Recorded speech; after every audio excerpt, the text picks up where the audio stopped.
ये जो visa system का अभी जो लोग बोल रहे हैं कि हुकूमत ने ऐलान किया है, मेरे ख़्याल से अगले पहली से, तो इससे हमारा कारोबार बहुत मुतासर हुआ है, हो सकता है और भी मुतासर हो जाए। हम तो दुकानदार लोग हैं, हमारा तो ज़ाहिर सी बात है माल वहाँ से आता है, इधर मतलब डीलिंग करते हैं इधर चमन शहर में, तो हमको आना जाना पड़ता है। बाज़ औक़ात ऐसे भी होते हैं कि हम दिन में 2-3 दफ़ा जाए, तो 2-3 दफ़ा तो हम वीज़ा नहीं लगा सकते।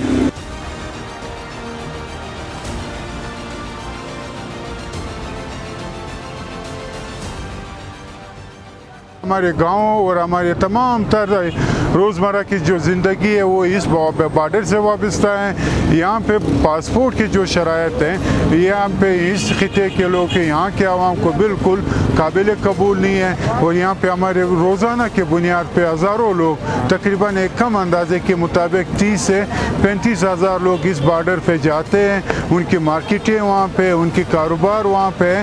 वो सुबह जाते हैं वहाँ पे अपने शॉपिंग सेंटर कारोबार करते और शाम को वापस लौट करके पाकिस्तान और चमन यहाँ पे आ जाते हैं। तो इससे हमारी तमाम तर रोज़मर्रा ज़िंदगी और हमारे कारोबार, हमारे मईशत, तमाम चीज़ें यहाँ से मुतासर हो रही है। जब तक हमारे मुतालबात नहीं माने जाएंगे उस वक्त तक हमारा ये एहतजाज जारी और सारी रहेगा।